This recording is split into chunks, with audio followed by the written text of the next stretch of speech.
జీ5 app download చేసుకుని పూర్తి ఎపిసోడ్లని ఉచితంగా చూడండి.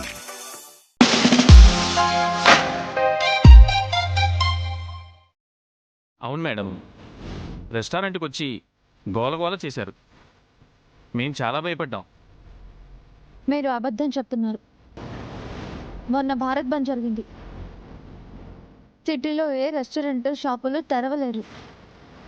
బంద్ రోజు మీ రెస్టారెంట్ ఎలా ఓపెన్ చేశారు?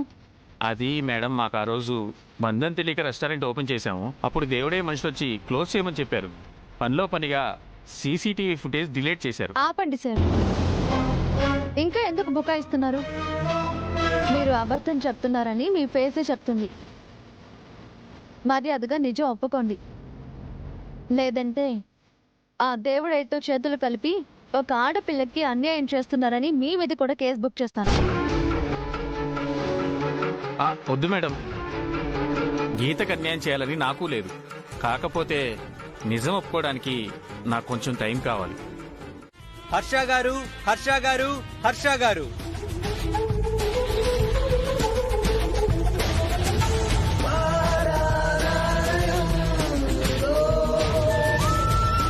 నమస్తే సార్.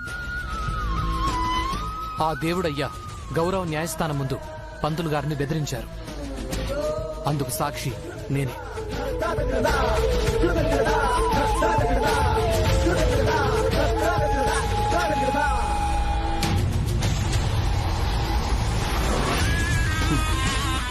చూడండి, మీరు లాయర్ దివ్య హస్బెండ్ కదా? మీ వైఫ్ను గెలిపించాలని మీరు అబద్ధపు సాక్ష్యం చెప్తున్నారేమో. నా నోటి మాట సాక్ష్యంగా చెల్లదని నాకు తెలుసు సార్. అందుకే వీడియో తీసుకొచ్చాను. చూడండి యువర్ ఆనర్.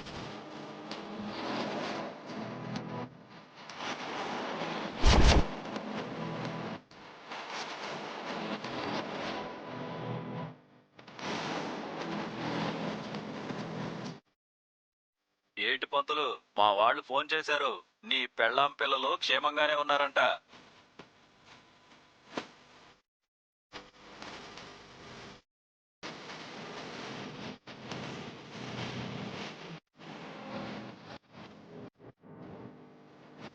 పొరపాటున నువ్వు నిజం చెప్పావనుకో, వాళ్ళు వైకుంఠ యాత్ర చేస్తారంట.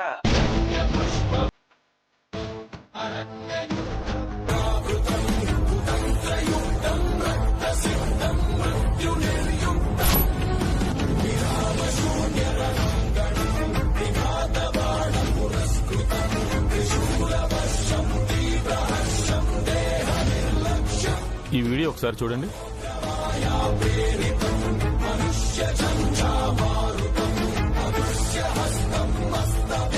పొరపాటున నువ్వు నిజం చెప్పావనుకో, వాళ్ళు వైకుంఠ యాత్ర చేస్తారంట.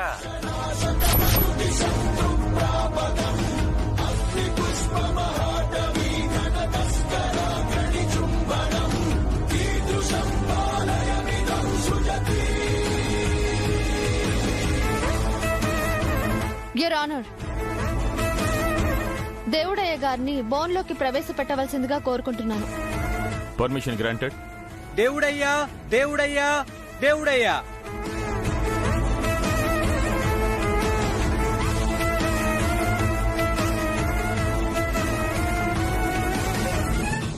నమస్కారం. నేను చాలా మంచివాణ్ణి సార్. నేను పంతులు గారిని బెదిరించడం ఏంటి?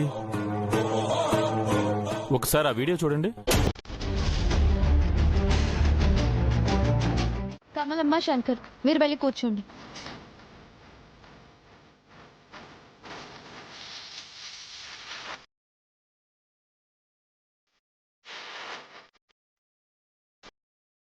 యువర్ ఆనర్, జరిగింది ఇది.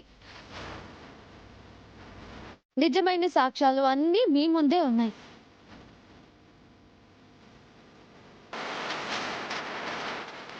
గీత ఇప్పుడు ప్రెగ్నెంట్ అని ప్రూవ్ చేసే మెడికల్ సర్టిఫికెట్ కూడా మీ ముందే ఉంది.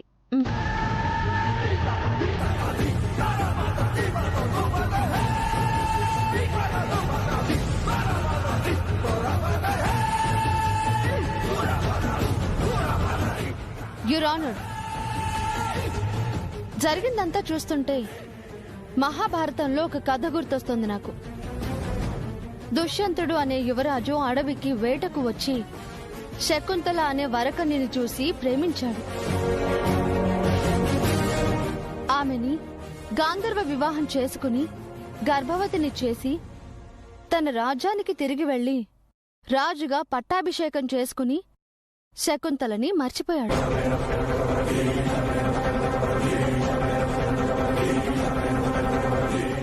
అదే కదా ఇప్పుడు ఈ ఆధునిక భారతంలో జరిగింది.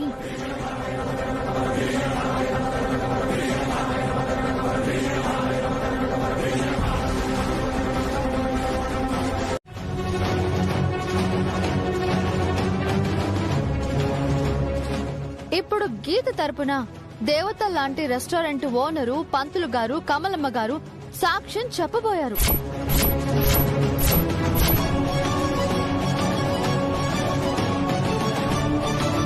కానీ ఆనాడు శకుంతలకి అడ్డుపడని రాక్షసులు ఈనాడు దేవుడయ్య రూపంలో గీతకి అడ్డుపడుతున్నారు.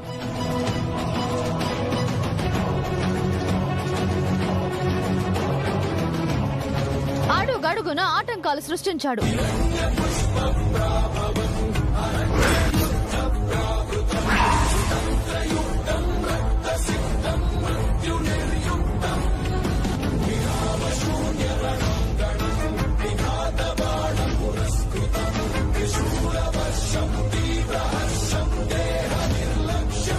గీతను ఈ కేసు వాదించిన నన్ను నా భర్తని చంపాలని చూశారు.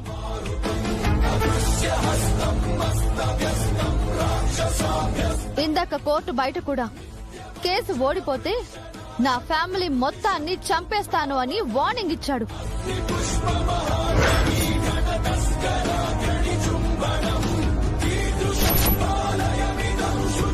నీ ఫ్యామిలీలో ఏ ఒక్కరూ కూడా ప్రాణాలతో మిగలరు.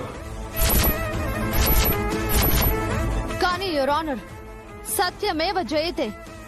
ఇలాంటి రాక్షసులు ఎంతమంది ఎన్ని అడ్డంకులు సృష్టించినా చివరికి గెలిచేది సత్యమే. గెలిచేది సత్యమే. ఆ సత్యం గెలిపించేది న్యాయాన్ని.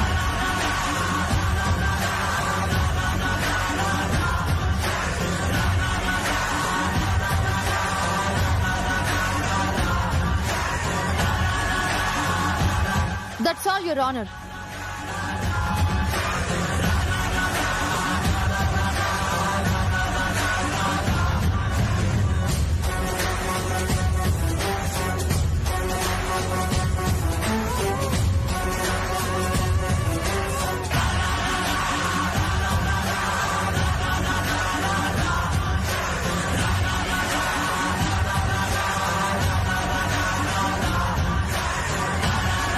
లాయర్ దివ్య ప్రవేశపెట్టిన సాక్ష్యాలన్నీ పరిశీలించిన మీదట సురేష్ గీతని ప్రేమ పేరుతో వంచి రహస్యంగా పెళ్లి చేసుకుని 4 నెలల కాపురం చేసి ఆమె గర్భవతి అవ్వగానే ఉద్దేశపూర్వకంగా గీతను వదిలించుకున్నాడని ఈ కోర్టు నమ్ముతుంది.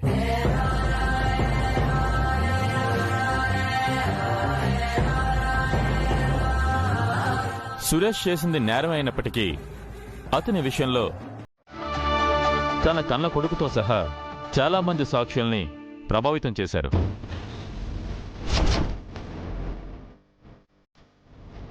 పంతులు గారిని, రెస్టారెంట్ ఓనర్ని, రమేష్ రావుని, కమలమ్మ గారిని బెదిరించి గాయపరిచారు. లాయర్ దివ్య ఆమె భర్తపై కూడా హత్యా ప్రయత్నం చేశారు. ఐపీసీ 302 సెక్షన్ ప్రకారం నిందితుడు దేవుడయ్యకి 7 సంవత్సరాల కఠిన కారాగార శిక్ష విధించడమైంది.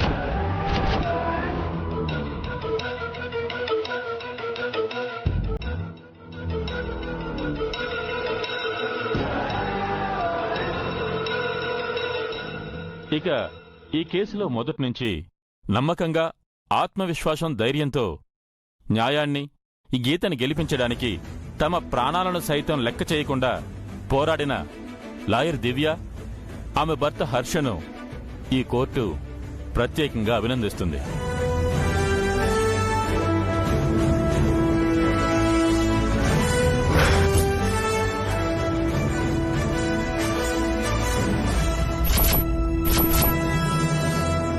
ఈ సమాజానికి మీలాంటి ధైర్యవంతులైన యువత కావాలి. మీరు ఎందరికో స్ఫూర్తి కావాలి. Thank you రానర్. The session is closed.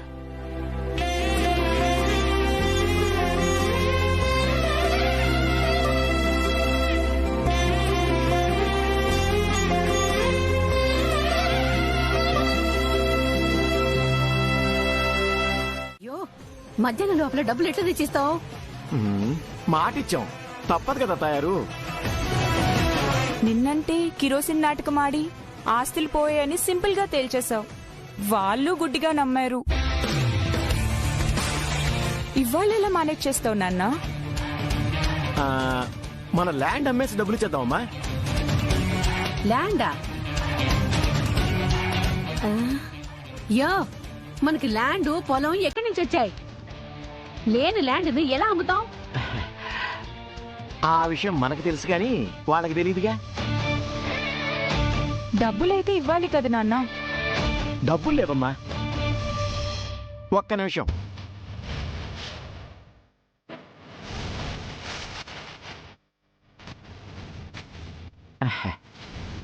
Documents ఉన్నాయి.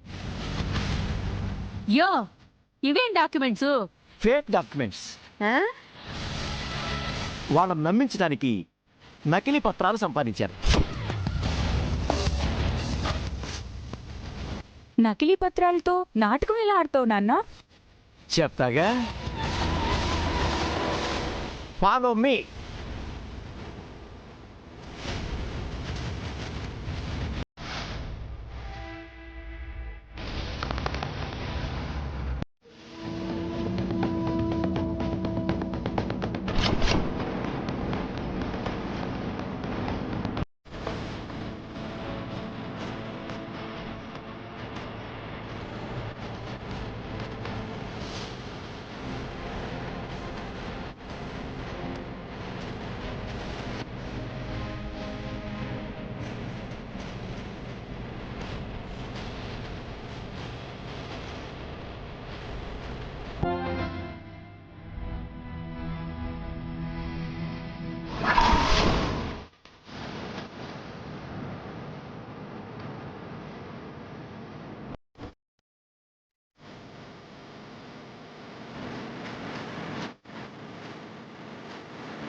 అయ్యో, ఎంత పని చేసావమ్మా. అసలు నువ్వు పిల్లవా పిడుగువా? అయ్యో, అమ్మా చెల్లెమ్మా, చెల్లెమ్మా, అమ్మా చెల్లెమ్మా, తొందరగా రామ్మా. అమ్మా చెల్లెమ్మా, రా తల్లి రా. చూడమ్మా ఎంత ఘోరం జరిగిపోయిందో. ఏమైందన్నయ్య? నాశనం అయిపోయిందమ్మా, అంతా సర్వనాశనం అయిపోయింది. అమ్మా, ఏం జరిగిందండి? ఏం చెప్పమంటావమ్మా, నాకేదో శని చుట్టుకున్నట్టుంది. దరిద్రం నా తల మీద తాండవం చేస్తోందమ్మా. అసలు నిన్ననే చచ్చిపోయినా బాగుండేదమ్మా. ఇప్పుడు ఏం చేయాలమ్మా, ఏం చేయాలి?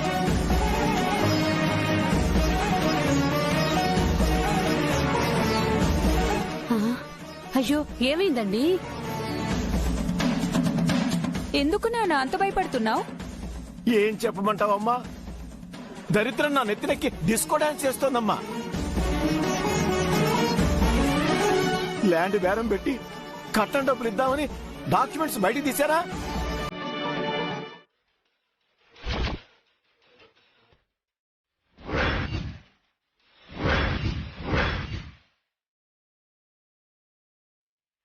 ఇక దేనికి పనికిరావమ్మా.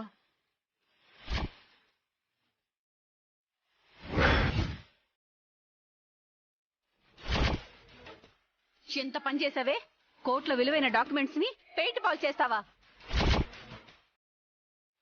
అంత విలువైన డాక్యుమెంట్స్ తో నీకేం పని? ఎందుకు ఇలా చేసావు? నేనేం చేయలేదు. ఈ తాతయ్య నా దగ్గరకు వచ్చి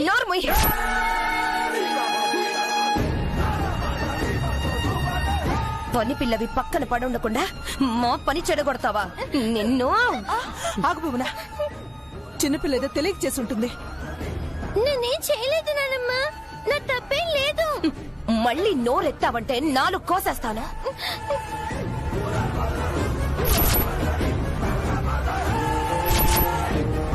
ఫోన్లే చెల్లెమ్మా, చిన్నపిల్ల వదిలే. పాడైపోయిన పత్రాలతో ల్యాండ్ బేరం పెట్టడం కుదరదు. రేపు కొత్త పత్రాలు తెప్పించి ల్యాండ్ అమ్మి డబ్బులిస్తాను.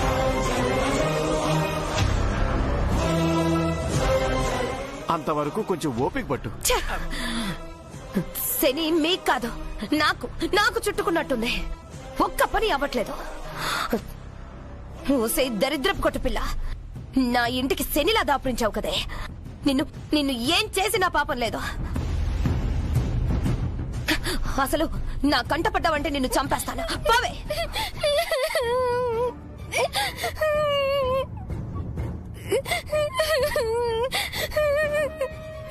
పో.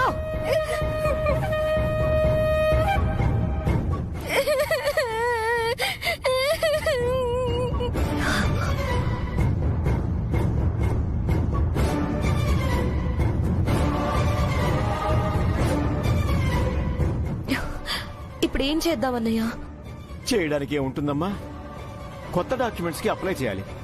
అవి రాగానే ల్యాండ్ బేరం పెడతాను. మీ కట్టం డబ్బులు పువ్వుల్లో పెట్టిస్తానమ్మా. త్వరగా పని చూడండి.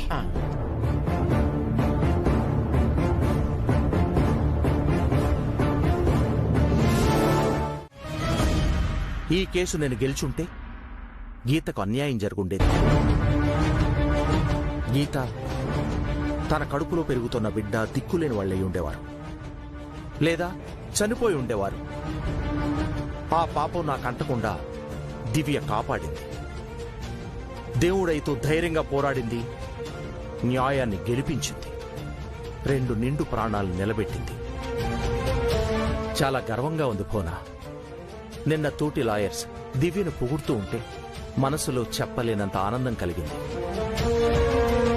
దివ్య నన్ను గర్వపడేలా చేసింది, అందుకే గౌరవించాలనుకుంటున్నాను.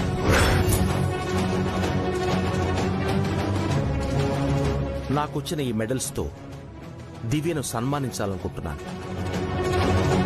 నా కోడలు సాధించిన విజయాన్ని సెలబ్రేట్ చేయాలనుకుంటున్నాను. నీకు నిజంగా పిచ్చి పట్టింది ప్రసాద్. ఎవరో పరాయి అమ్మాయికి నీ ప్రతిష్ట పథకాలను ఇస్తావా? దివ్య పరాయిదెందుకు అవుతుంది? మన కోడలు.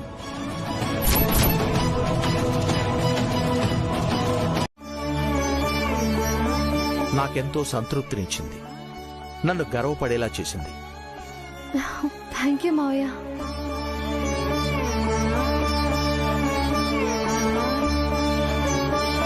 ఆ దేవుడయ్య లాంటి రాక్షసుడిని ఎదురించి నిలబడ్డావంటే మాటలు కాదు.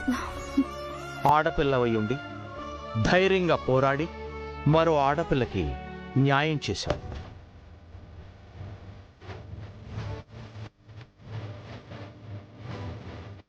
ఇదంతా మీ అబ్బాయి వల్లే సాధ్యమైంది మావయ్య. ఈయన ప్రతి క్షణం నాకు తోడుగా ఉన్నారు. ఒక సైన్యంలా, కోటలా ఈయన నాకు అండగా ఉన్నారు.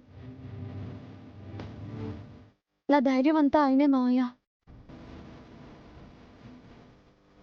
భార్యకు భర్తను మించిన తోడు ధైర్యం వేరేది లేదమ్మా. Anyway, once again hearty congratulations. ఈ విషయం అప్పుడే నీతో చెప్పచ్చు, కానీ ఊరికే మాటలతో చెప్పటం కాకుండా నీకేదైనా బహుమతి ఇవ్వాలనిపించింది. ఏమివ్వాలా అని ఆలోచించాను. చివరికి ఒక ఆలోచన వచ్చింది.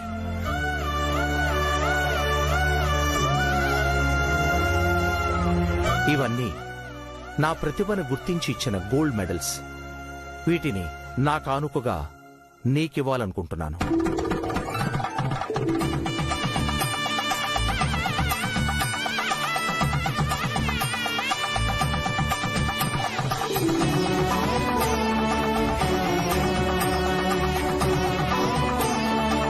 మావయ్య, నాకు అవునమ్మా, న్యాయవాద వృత్తిలో నా వారసురాలుగా ఇవన్నీ నీకు దక్కటమే న్యాయం.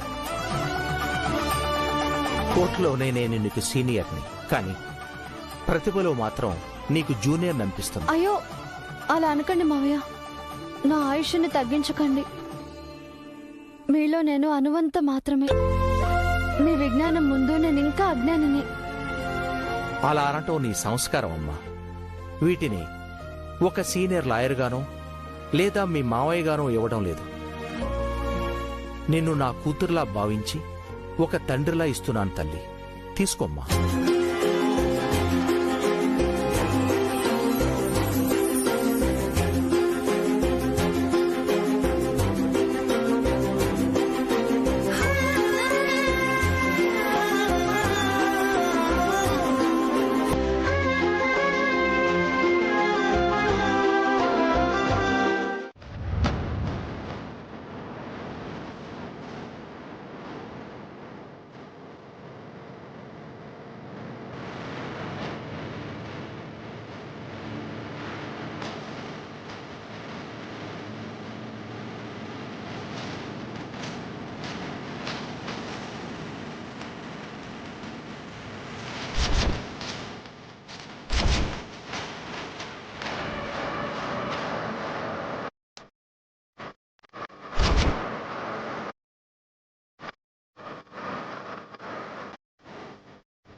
మీ మావయ్య గారు నిన్ను మెచ్చుకున్నందుకు నాకు చాలా సంతోషంగా ఉందమ్మా.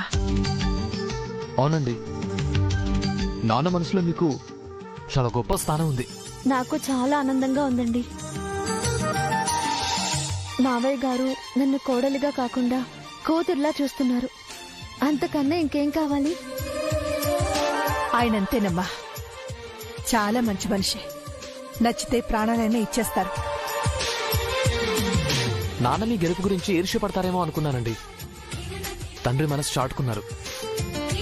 మీకు తన మెడల్స్ ఇవ్వాలనుకున్నారంటే నాన్న చాలా గొప్పవారు. నా గెలుపు వల్ల గీతకి న్యాయం జరిగింది. మావయ్య గారి మంచి మనసు వల్ల అత్తయ్య గారికి నగలు రాబోతున్నాయి. ఆ ఆనందం వల్లనేమో ఈరోజు వంటలు చాలా రుచిగా ఉన్నాయి కదా.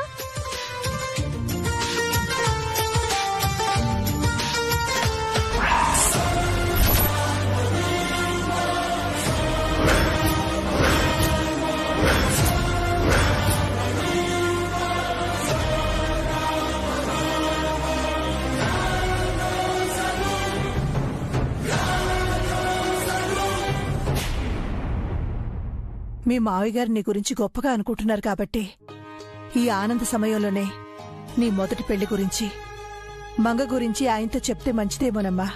అవునండి, నాన్న వెంటనే ఒప్పేసుకుంటారు. ఇక మీకు మంగకు ఈ ఇంట్లో ఏ ఇబ్బంది ఉండదు.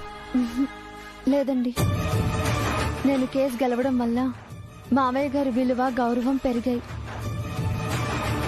ఆ సంతోషంలో మావయ్య గారు నన్ను అభినందించారు. అలా అని నా మొదటి పెళ్లి గురించి, మంగ గురించి చెప్తే పరువుకి ప్రాణమిచ్చే మావయ్య అది పరువు తక్కువ విషయంగా భావించొచ్చు. లేదా చిన్నత్తయ్య మావయ్య గారిని పొల్యూట్ చేయొచ్చు. అగ్నికి ఆజ్యం పోయడానికి ఏడుకొండల ఫ్యామిలీ ఎలాగో.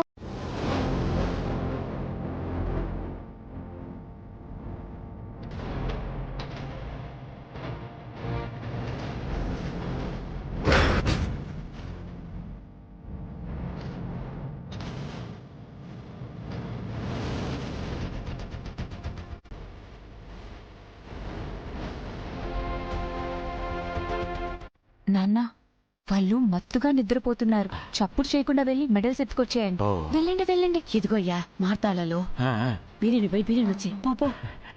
ఇదిగో మీలా ఎంకరేజ్ చేసేవాళ్ళు ఉండాలి కానీ ఎన్ని దొంగతనాలనే చేసేయచ్చు, వేల కోట్లని ఎత్తుకురావచ్చు. ఉండండి ఉండండి.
ప్లాన్ లో ఫైనల్ పార్ట్ కూడా సక్సెస్ఫుల్ గా పూర్తయింది.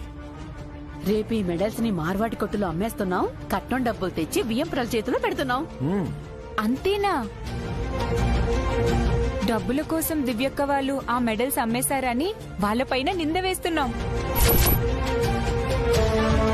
మావయ్య గారి చేత మెడపట్టి బయటికింటైపోతున్నాం.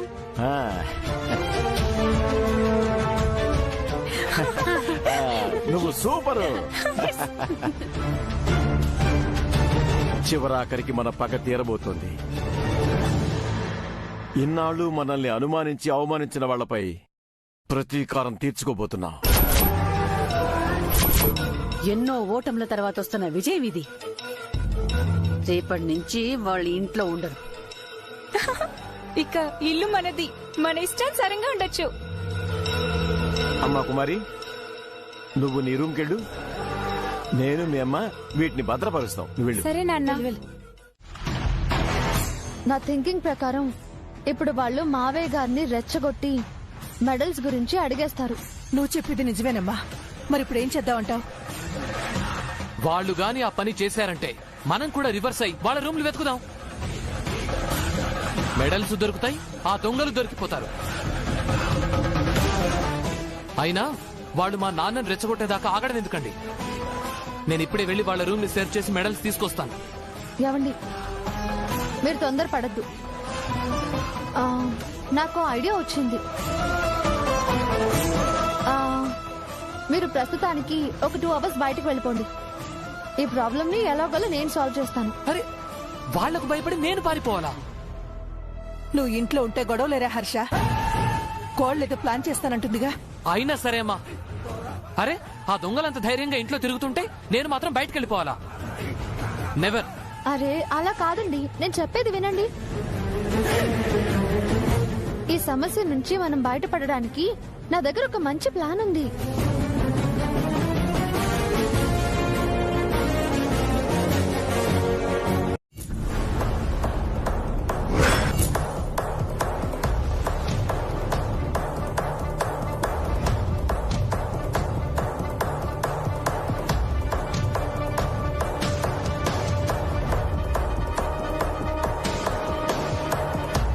ఏమండి పిలిచారంట? మెడల్స్ పట్రా.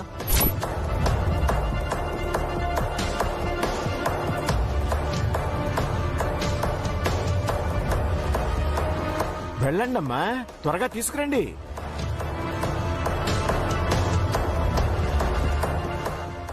మాకు తెలిసిన గోల్డ్ స్మిత్ దగ్గర మీ మెడల్స్ మెరుగు పెట్టిస్తాను. అవును, మీరిద్దరే వచ్చారు. హర్షబాబేడి? బయటకెళ్లారత్తయ్య. ఇంత పొద్దున్నే ఎక్కడికి వెళ్ళాడమ్మా? అదే మావయ్య, మీ మెడల్స్ ని మెరుగు పెట్టించడానికి వెళ్లారు.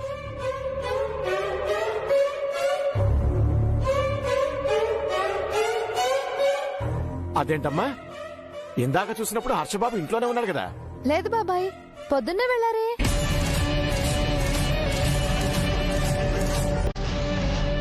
బయట హర్షబాబు చెప్పులున్నాయో లేదో వెళ్ళి చూసిరాబు.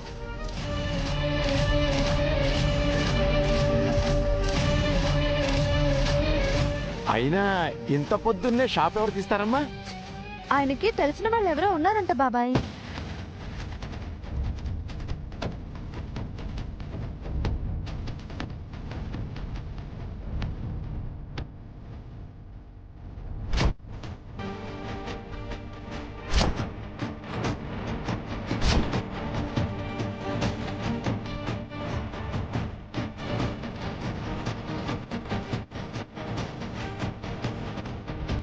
చెప్పుల స్టాండ్ లో హర్షబాబు గారు చెప్పులున్నాయి, మీరేమో బావగారు బయటికి వెళ్లారని చెప్తున్నారు.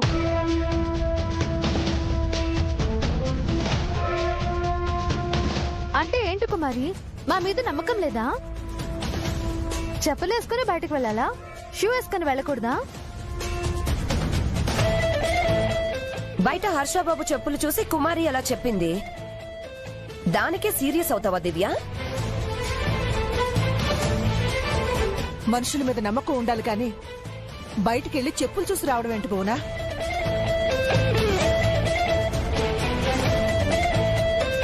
ఆహా, అయినా నాకెందుకో అబద్ధం చెప్తున్నారు అనిపిస్తోంది. హర్షబాబు ఇంట్లోనే ఉన్నాడు. అల్లుడు గారు, అల్లుడు గారు, చూడాల్సింది. ఫ్యూజ్ కొట్టేసిన బల్బు లాగా మాడిపోయిందనుకో. హర్షబాబు అయితే ఆముదం తాగినట్టు మొహం పెట్టాడు. అది చూసి నాకు నవ్వు ఆగలేదనుకో. వాళ్ళకి అలాగే జరగాలి, లేకపోతే కట్నం డబ్బుల కోసం మనల్నే టెన్షన్ పెడతారా? మన స్థలాలు పొలాలు ఎక్కడుంటే వాళ్ళకెందుకు? కట్నం డబ్బులు ఇష్టమైతే ఇస్తాం, లేకపోతే వాయిదా వేస్తాం. కాదు కూడదంటే అసలే ఇవ్వం. మనల్ని ఎవడని చేస్తాడు?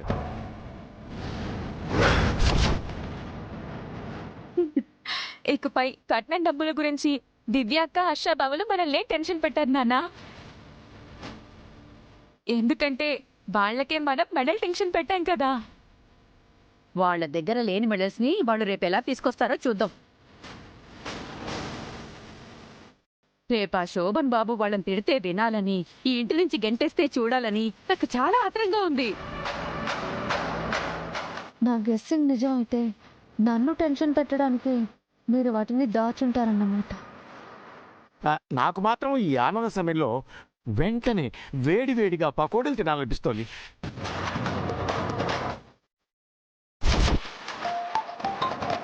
మీరు వెళ్ళి పకోడీలకి రెడీ చేయండి. హలో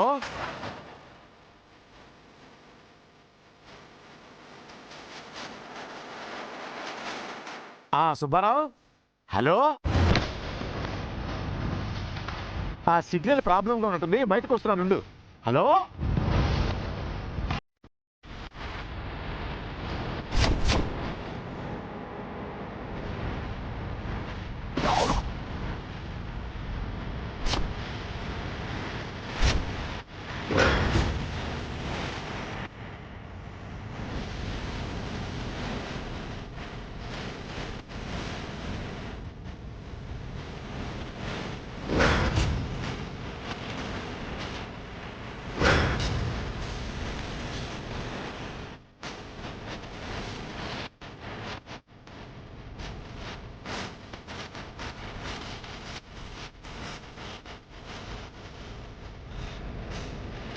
జీ5 యాప్ డౌన్లోడ్ చేసి అన్ని ఎపిసోడ్స్ పూర్తి ఉచితంగా చూడండి.